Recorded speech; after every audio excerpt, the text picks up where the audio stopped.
Pues ahora vamos a hablar de este concepto, la aceleración centrípeta, que también es una propiedad del movimiento circular. En otras palabras, siempre que hay movimiento circular hay aceleración centrípeta o un cuerpo o una partícula que se esté moviendo siguiendo una trayectoria circular, ¿verdad? También tendría esta propiedad, tendría una aceleración centrípeta. ¿Qué es la aceleración centrípeta? Bueno, vamos a hacer una introducción.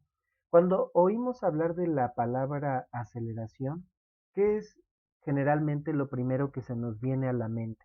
Aceleración.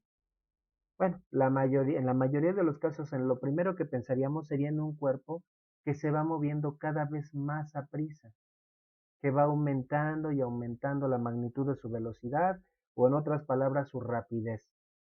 Sí, sin embargo, no es la única situación en la que hay un caso en la que se presenta la aceleración. Y seguramente varios de ustedes estarán pensando, sí, profesor, sí, sí. Yo recuerdo también otra situación, cuando el mismo móvil, ahora en lugar de ir aumentando la rapidez, la va disminuyendo. Aunque le llamamos desaceleración, en realidad se trata también de otro tipo de aceleración. Sí, exacto. Eso ya lo mencionamos en el movimiento uniformemente acelerado, en el tema de movimiento uniformemente acelerado. Sin embargo, hay una tercera condición, una tercera situación en la cual también habría aceleración y que no tiene que ver con un aumento o una disminución de la magnitud de la velocidad. Y a esto se le llama la aceleración centrípeta. Pero en las tres situaciones, que en realidad las dos primeras, que aumente la rapidez o que disminuya, se trata de una misma situación y se conoce como aceleración lineal. En realidad podríamos decir en las dos o tres situaciones, sí hay algo en común en los tres casos. Una fuerza no equilibrada, según lo que hemos visto en el tema de segunda ley de Newton. Siempre que hay una fuerza no equilibrada o una fuerza neta o una fuerza resultante sobre un cuerpo, esa fuerza neta va a producir una aceleración. ¿Pero de qué tipo? ¿Haría que aumente la velocidad? ¿Haría que disminuya la velocidad? ¿O produciría este otro tipo de aceleración? Eso va a depender de cómo se aplique la fuerza. Y para ser más preciso, de cómo se aplica esa fuerza, y a lo que me refiero es más específicamente es qué dirección tiene esa fuerza con respecto al desplazamiento del cuerpo. Tal vez siguen muchas dudas y confusiones, ¿verdad? Imaginemos una nave que está en el espacio y se está moviendo hacia la derecha, así como la vemos desde nuestra perspectiva, se está moviendo hacia la derecha y tiene prendidos sus propulsores.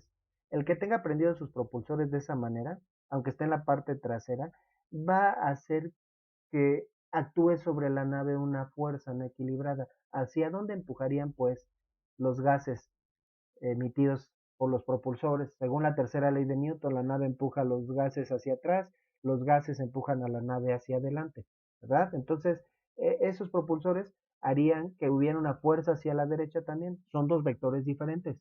Uno es el vector de velocidad que apunta hacia la derecha y que nos indica que la nave se está moviendo hacia la derecha, y otro es el vector fuerza que nos indica hacia dónde actúa la fuerza que actúa sobre la nave. ¿Qué efecto produciría en ese caso la fuerza de los propulsores? Pues en ese caso produciría precisamente el tipo de aceleración en el que pensamos más comúnmente. Esto haría que la velocidad fuera aumentando, y aquí estoy poniendo una v de velocidad más grande, o la magnitud de la velocidad, aumentando, aumentando y aumentando. Y eso implicaría que entonces en el mismo intervalo de tiempo cada vez va a ir recorriendo una distancia mayor.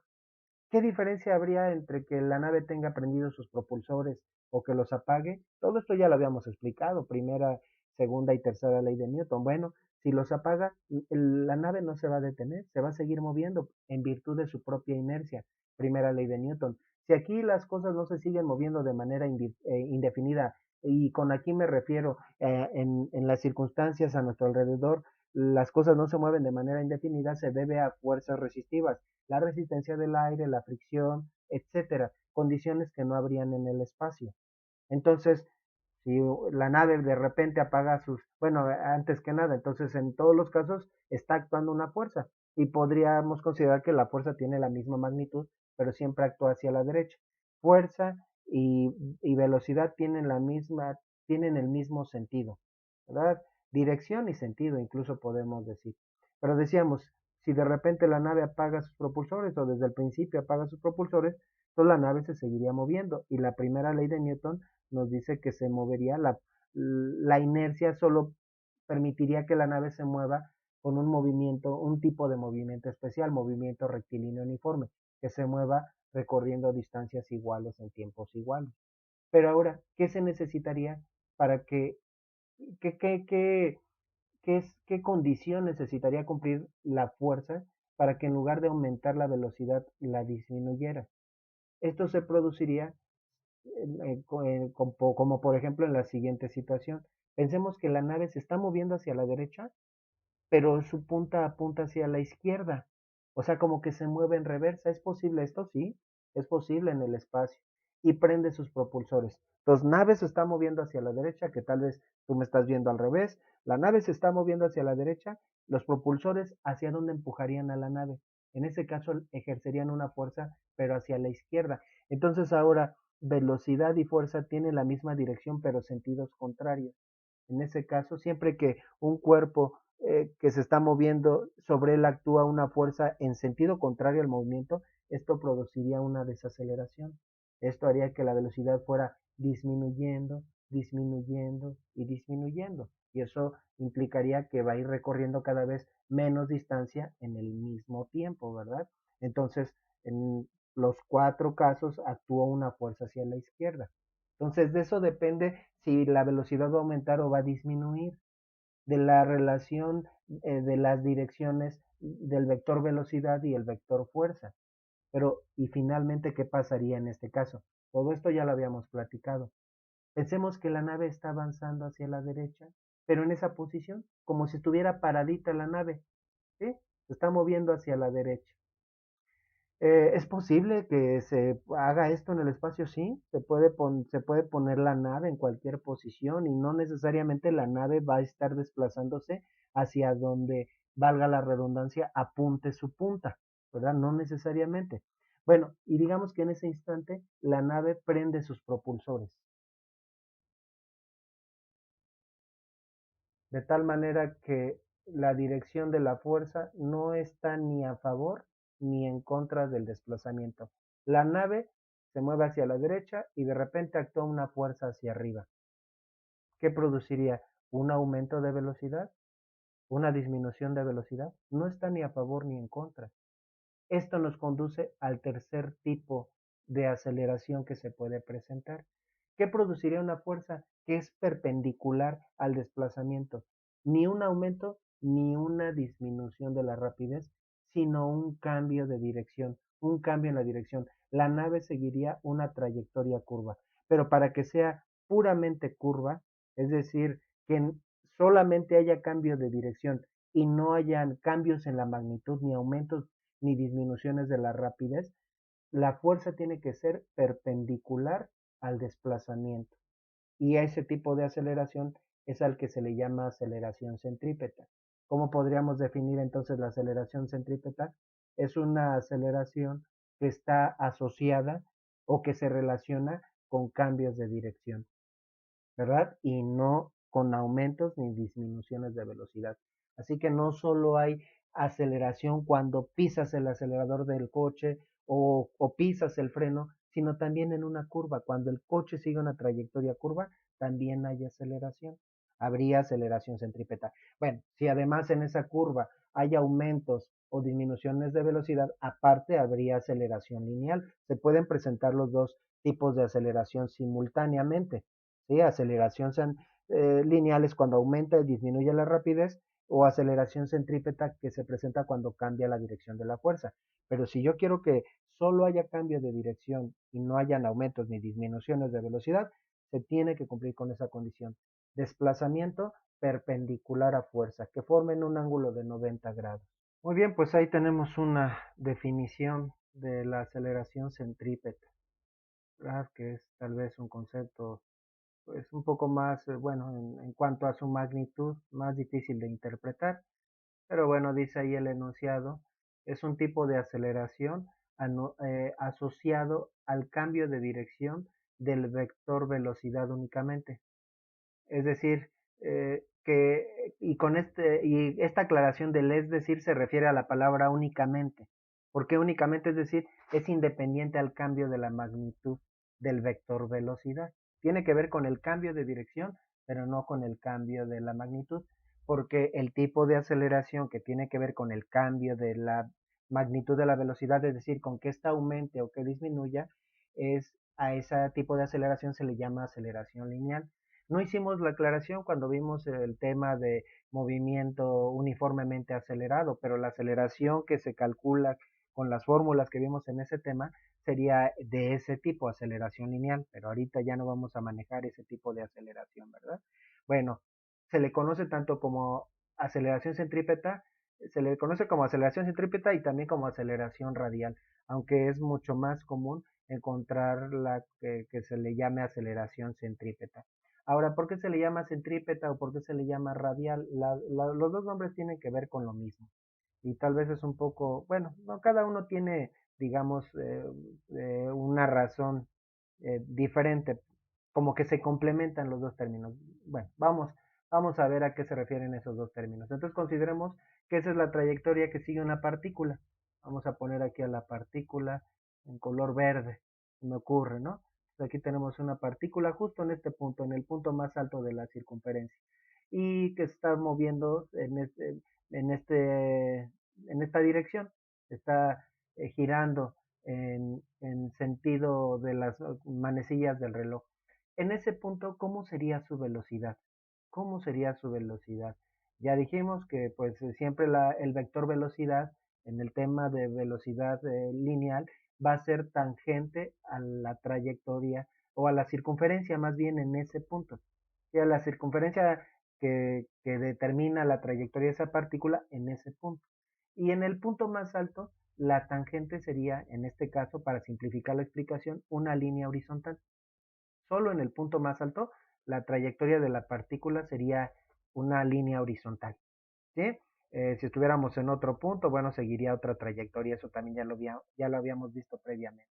Pues en ese punto tiene esa velocidad. Por ejemplo, en este punto, pues seguiría una trayectoria vertical hacia abajo, en este punto una trayectoria horizontal hacia la izquierda, en este punto una trayectoria vertical hacia arriba, y en cualquier otro punto, pues una trayectoria en diagonal. Por ejemplo, en ese punto, pues la trayectoria de la partícula, hacia dónde se está moviendo la partícula en ese punto, pues más o menos es con esta dirección. El vector, aunque tal vez lo hice un poquito más largo, tendría que ser igual de largo, porque estamos considerando un movimiento circular uniforme. O sea, la partícula siempre tarda el mismo tiempo en completar un ciclo. ¿Sí? Entonces, bueno, estamos haciendo referencia a eso, entonces el vector velocidad tendría la misma magnitud. Bueno, pensemos que está en el punto más alto. ¿Qué dirección tiene la aceleración según lo que habíamos mencionado previamente? Con el ejemplo de la nave espacial. ¿Hacia dónde tendría que actuar la aceleración? Perdón, la aceleración está relacionada con una fuerza. Y la segunda ley de Newton, y eso ya nos va introduciendo al tema de fuerzas centrípetas, la aceleración, cosa que no había aclarado, va a tener, vamos a retomarlo un poquito más. Para que haya una aceleración se necesita una fuerza no equilibrada. Y la dirección que tiene la aceleración va a ser la misma que la fuerza que produce la aceleración. Entonces, si aquí estamos considerando que la magnitud de la velocidad es constante, ¿por qué no podría la fuerza que produce esa aceleración tener esta dirección? Y vamos a poner otro color para el vector fuerza. Y son tres vectores, fuerza, velocidad y aceleración. ¿Por qué no podría tener esta dirección la fuerza? ¿Por qué entonces la velocidad no podría ser constante? Como también hay una parte de la fuerza que actúa hacia la derecha, entonces la velocidad aumentaría. Cambiaría su dirección, pero también aumentaría su magnitud. Por otro lado, si ahora la velocidad, perdón, el vector fuerza y por lo tanto el vector aceleración tuvieran más o menos esta dirección, entonces la pregunta sería, ¿se podría mantener constante la magnitud de la velocidad? ¿O qué pasaría con la magnitud de la velocidad? Como en parte ese vector actúa en contra de la dirección del movimiento, esto reduciría la magnitud de la velocidad, ¿sí? Entonces, si es que la velocidad se mantiene constante, pues ninguna parte del vector fuerza o aceleración tiene que actuar a favor ni en contra del movimiento. Entonces, ¿hacia dónde tendría que actuar? ¿Qué dirección debería tener la fuerza y por lo tanto la aceleración para que la magnitud de la velocidad no aumente ni disminuya, sino solamente cambie su dirección? Bueno, ya lo habíamos visto, ¿verdad? En el caso de la nave espacial, pues tendría que ser perpendicular. Y en este caso, una dirección perpendicular a una dirección horizontal, ¿cómo sería? Pues sería vertical, ¿no? Entonces actuaría de manera vertical hacia abajo. Si es que quiero que siga una trayectoria curva hacia abajo, porque en caso contrario, si ahora actuara hacia arriba el vector, tengo dos posibilidades de un vector vertical, perpendicular, ¿no? Sería vertical hacia arriba o vertical hacia abajo. En ambos casos serían perpendiculares. Sin embargo, si fuera perpendicular hacia arriba, perdón, vertical hacia arriba, esa partícula seguiría una curva, pero ascendente. Entonces yo estoy viendo en el dibujo que la partícula sigue una curva descendente, entonces no hay otra opción que la magnitud de la fuerza y por lo tanto la magnitud de la aceleración en ese instante actúe hacia abajo, ¿verdad? Entonces la aceleración, el vector aceleración siempre va a tener la misma dirección que el vector fuerza. ¿Sí? Primero lo explicamos en función de fuerzas, pero también lo haríamos en función de aceleraciones. Ahora, si prolongo ese vector, el vector aceleración, ¿por dónde pasaría el vector aceleración? ¿Estás de acuerdo que pasaría por el centro? O en otras palabras, apunta hacia el centro de esa circunferencia. Ah, pues es por eso que a ese tipo de aceleración se le llama aceleración centrípeta, porque actúa hacia el centro. Y por otro lado, si estás de acuerdo conmigo, además, ese vector quedaría traslapado o encima con el radio de la circunferencia que pasa por este punto, ¿sí? Y por eso también se le llama aceleración radial. Entonces, cuando la partícula esté por acá, para que su magnitud no aumente ni disminuya, la dirección del vector aceleración también tiene que ser perpendicular. Ahí más o menos la partícula tendría esta dirección, tendría que ser un vector de la misma magnitud que el que había, del mismo largo que el que había dibujado, ¿no? Tal vez sería algo así. Y entonces también, si ahí trazo una línea perpendicular, también esa línea perpendicular que tendría la dirección de la aceleración, apuntaría hacia el centro, ¿no? Entonces, bueno, vamos a trazar aquí una línea que tendría que apuntar hacia el centro. Entonces siempre va a apuntar hacia el centro independientemente de dónde se encuentre la partícula. Velocidad y aceleración serían perpendiculares en el caso de la aceleración centrípeta. Y también este segundo vector de aceleración quedaría traslapado con el radio de la circunferencia que pasa por este punto, ¿sí? Por eso recibe ese nombre la aceleración centrípeta o aceleración radial. La verdad es que, por lo que voy a mencionar a continuación, no sería posible hacer una deducción de la fórmula. Siempre es algo que pretendemos los profesores explicar de dónde salen las fórmulas y no sacarnos las de la manga, pero para este curso que corresponde al del primer año de bachillerato no sería posible porque nos hacen falta herramientas de matemáticas para hacer la deducción. Pero vamos a hacer una comprobación, ni siquiera demostración, comprobación, con otro ejemplo de que la aceleración centrípeta siempre se dirige hacia el centro, ¿no? Entonces, bueno, consideramos la siguiente situación. Tenemos otra partícula que se está moviendo siguiendo una trayectoria circular, es decir, una partícula que tiene movimiento circular. Y vamos a decir también, además, que es un movimiento circular uniforme. Es decir, la partícula siempre se tarda el mismo tiempo en completar un ciclo. ¿Sí? Se tiene que cumplir con esa condición para que el movimiento sea circular uniforme. Entonces, en este punto, la partícula, pues, en ese instante tendría una velocidad con esa dirección que estoy representando ahí con letra café. Entonces, vamos a decir que esta es su primera velocidad, velocidad 1. En el movimiento circular uniforme, la magnitud de la velocidad es constante y lo único que cambia es su dirección. ¿Cuál sería la dirección de la partícula cuando ésta se encuentre más o menos por este punto? ¿Hacia dónde actuaría?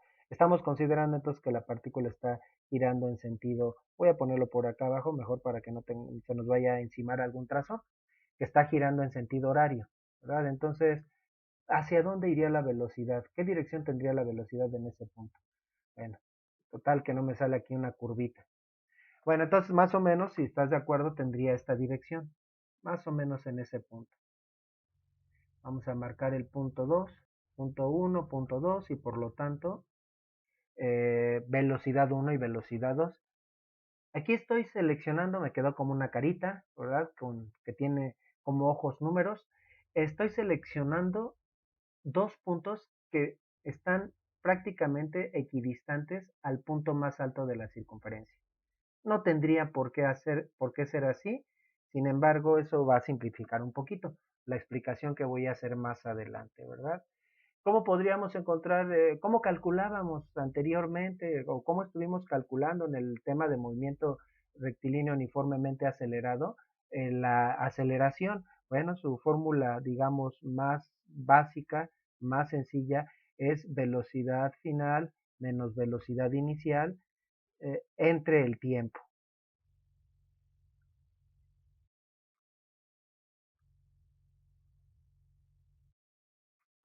¿verdad?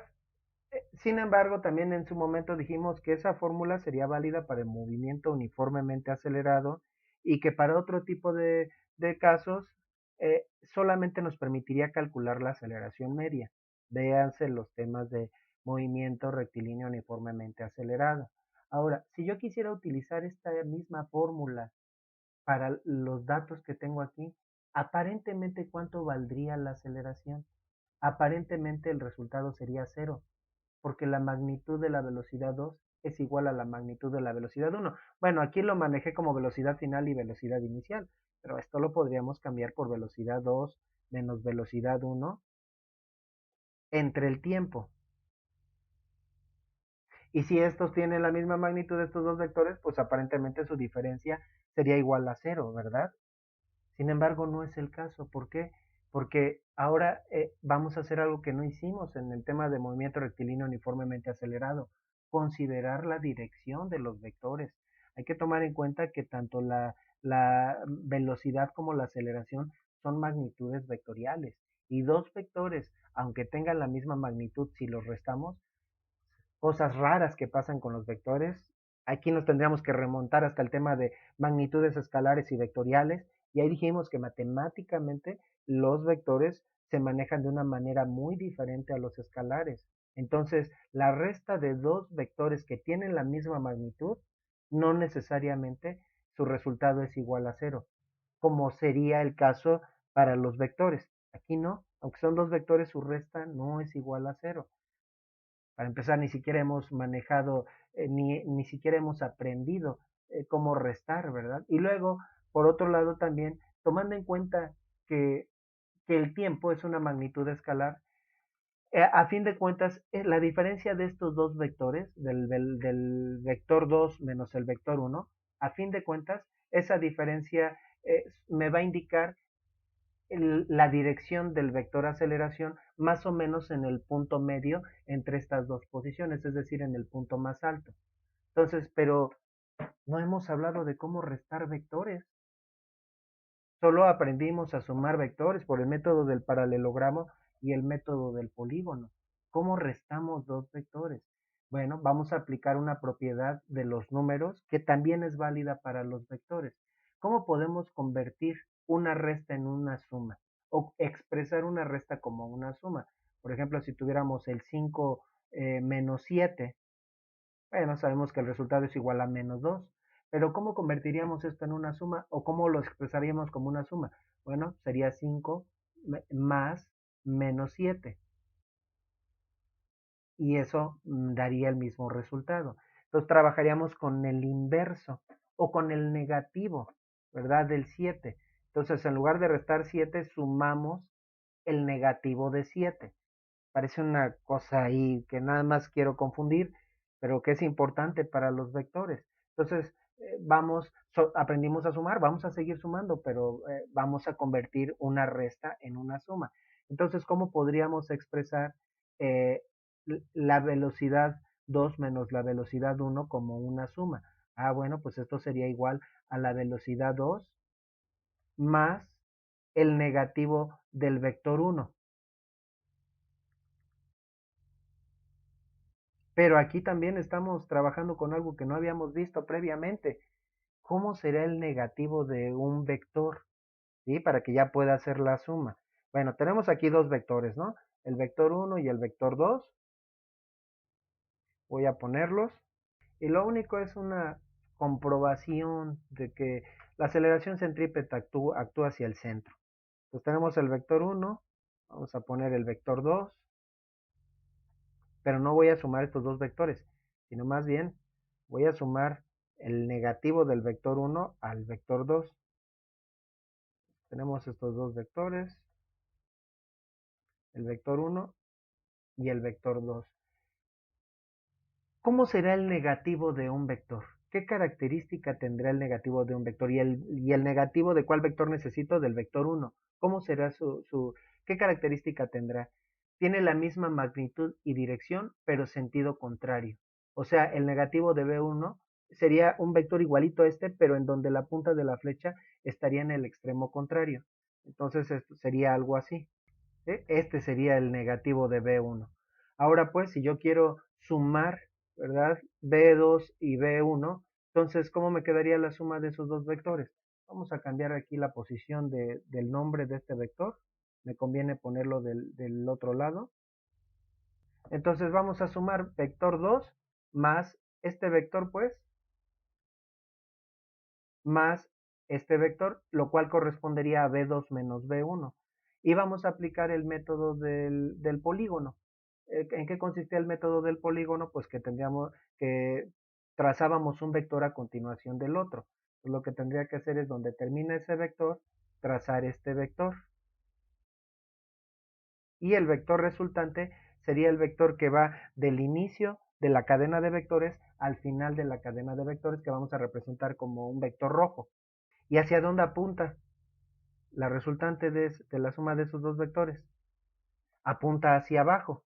Por lo tanto, la aceleración centrípeta tendría esta dirección en el punto medio entre estos dos vectores. Y voy a poner aquí también otra vez el vector resultante de la suma de estos dos vectores, que corresponde a la resta de B2 menos B1.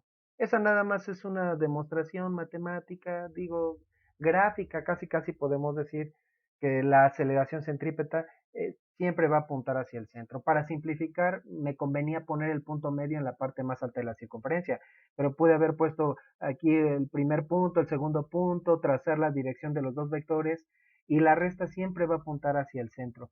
Solo que la verdad, si escojo la magnitud, el largo de la resultante, va a ser diferente dependiendo de si los dos puntos los pongo más cercanos o más lejanos. ¿Qué quiere decir eso? Que está mal, que la aceleración centrípeta cambia. No, la verdad es que solamente hemos hecho la diferencia de las velocidades. Para poder hacer el cálculo, para poder calcular la magnitud, no la dirección. Toda esta explicación es solo para hablar de la dirección del vector de aceleración. Para poder trabajar o obtener la magnitud de la aceleración centrípeta, tendríamos que escoger dos puntos muy cercanos entre sí. Ahí pues estábamos trabajando con la posición 1 y 2, pero tendríamos que poner los puntos más cercanos entre sí para que corresponda la magnitud del vector resultante a la de la aceleración centrípeta. Pues no esos dos puntos, sino todavía más cercanos que esos, ¿verdad? Podríamos escoger este punto y este otro punto, pues no, dos puntos todavía más cercanos. Tendríamos que hacer algo que en matemática se llama llevarlo al límite. Llevarlo al límite en el que las dos posiciones estén lo más cercanas posibles que se pueda. Y esto lleva a otro concepto de matemáticas que se llaman derivadas, límites y derivadas. Lo que quiero decir con todo esto es que, bueno, en esta fórmula, en lugar de trabajar con un tiempo t, tendremos que trabajar con un incremento, una variación de tiempo muy pequeñita. llevar, hacer este cambio de posiciones o este intervalo de tiempo muy chico, llevarlo al límite. Y lo que quiero decir en pocas palabras es que las matemáticas que tenemos hasta este momento, considerando que este curso es para el primer año de bachillerato, no nos alcanzan para poder deducir la fórmula. Sería digamos, algo que le da mucho gusto a un profesor poder dejar aquí la deducción de la aceleración centrípeta, sin embargo está fuera de los alcances, ¿no?, de este curso, y vamos a tener que hacer algo que a los maestros de física no nos gusta mucho. Voy a tener que sacar la fórmula de aceleración centrípeta de la manga, ¿verdad? Y ya después que, que veas el curso de cálculo y aprendas esas cosas que se llaman límites y derivadas, podrás buscar una deducción de la fórmula de la aceleración centrípeta que no es tan complicada, pero que necesita de esas herramientas de matemáticas, ¿verdad? Entonces, bueno, voy a poner a continuación la fórmula de aceleración centrípeta. Toda esta explicación que seguramente ya te revolví, te confundí un poco, era la explicación de que la aceleración centrípeta siempre se dirige hacia el centro, ¿verdad? Hacia el centro de curvatura. Bueno, entonces voy a poner la fórmula de aceleración centrípeta. Pues bien, esa sería la fórmula para calcular la magnitud de la aceleración centrípeta, ¿sí? Entonces, la magnitud de ese vector rojo que estamos viendo ahí en la imagen. Entonces, esa sería la aceleración centrípeta en ese punto de la trayectoria de la partícula. Esa fórmula solo me permite calcular su magnitud, no su dirección, pero tanto en el caso de la velocidad lineal como de la aceleración centrípeta, no hay tanta complicación para saber cuál es su dirección. ¿Cuál es la dirección de la velocidad lineal de una partícula que sigue una trayectoria circular? Siempre es tangente, por eso se le llama velocidad lineal o tangencial. Por cierto, ya no había utilizado ese otro nombre, ¿verdad? Entonces, en este punto, esa partícula se movería más o menos con esta dirección. Y, y si el movimiento es circular uniforme, no solamente la magnitud de la velocidad lineal sería constante, aquí tenemos una velocidad 3, sino también la magnitud de la aceleración centrípeta. Entonces, si el movimiento es circular uniforme, es decir, si la partícula siempre tarda el mismo tiempo en, en completar un ciclo, no solo el vector velocidad tendría la misma magnitud, sino también el vector aceleración.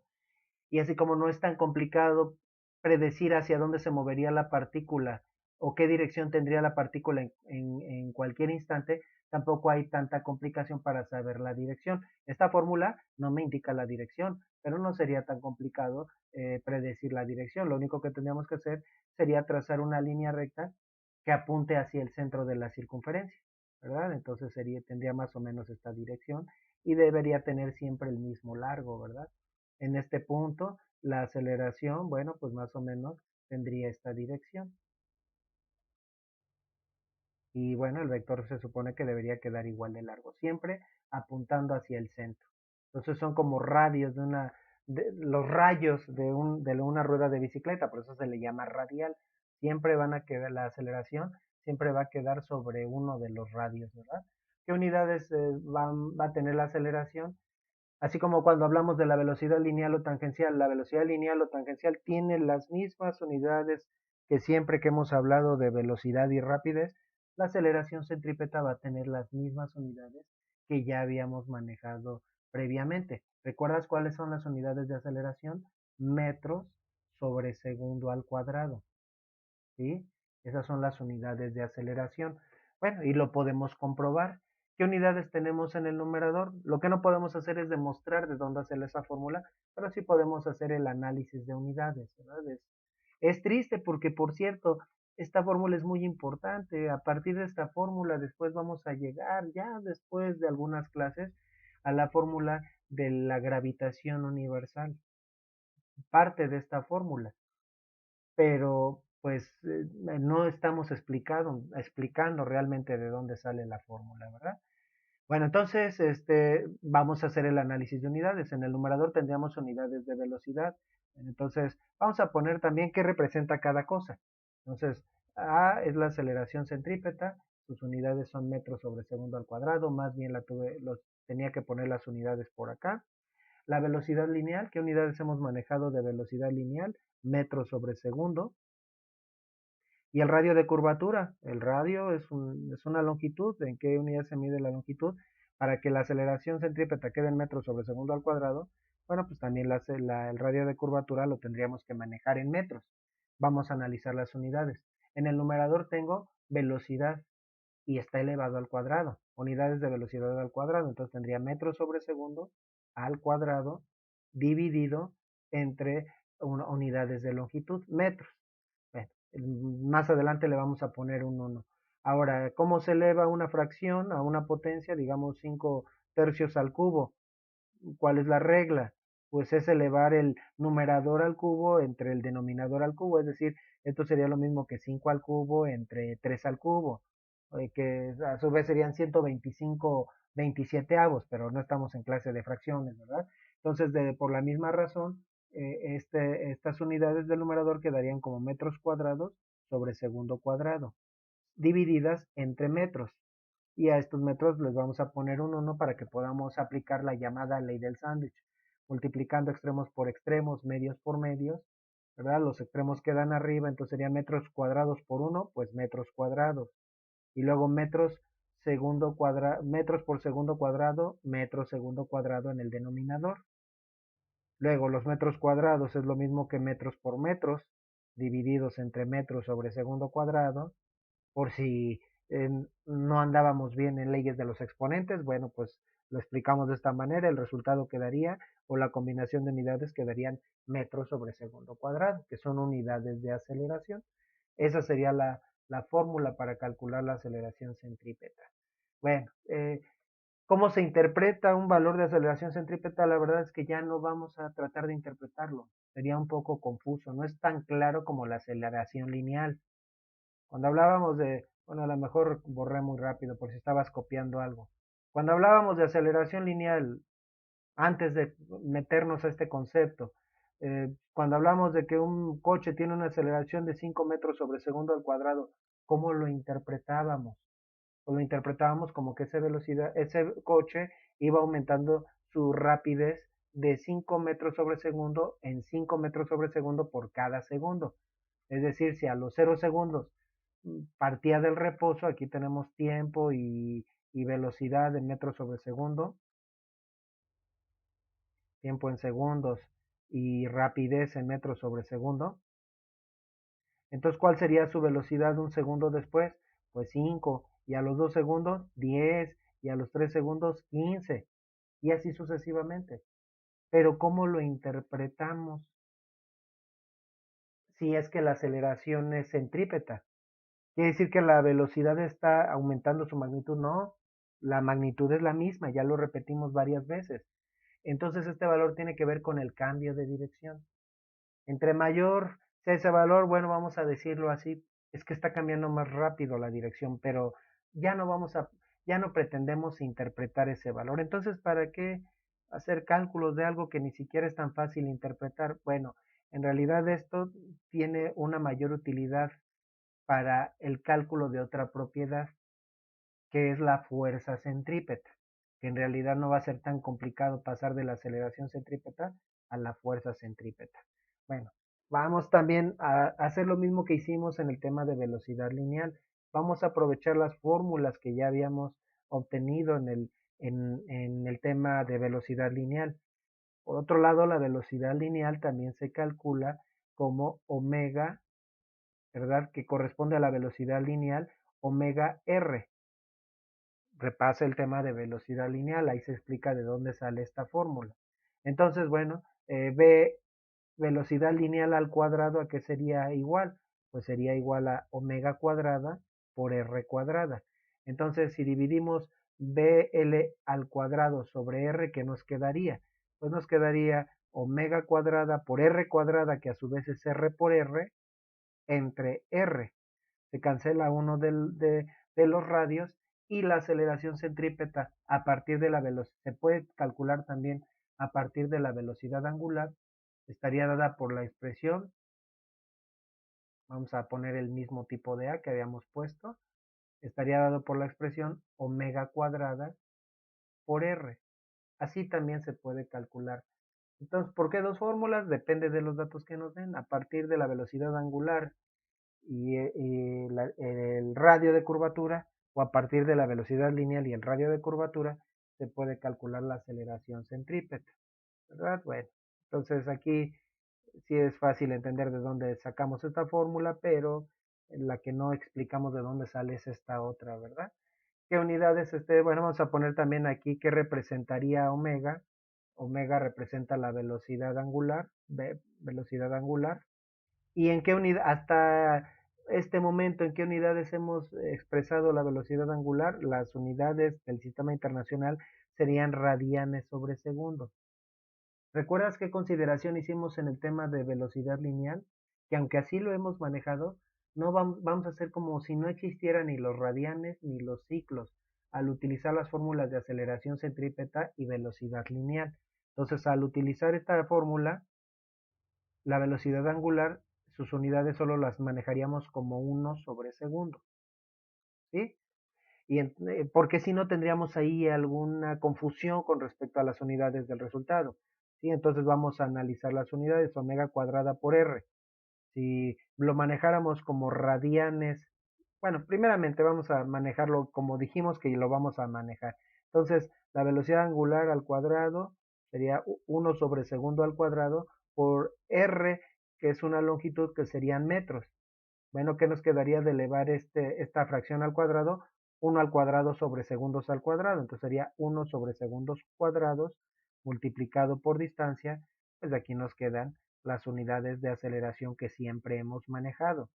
En cambio, si yo sustituyera las unidades de velocidad angular como radianes sobre segundo, nos quedarían en el resultado radianes cuadrados metros sobre segundo cuadrado. ¿Qué es eso? ¿Verdad? Entonces, eso sería una confusión, ¿verdad? Entonces, recordando en velocidad lineal y aceleración centrípeta, no hacemos caso omiso de los radianes y de los ciclos. Y esas serían las fórmulas de aceleración centrípeta.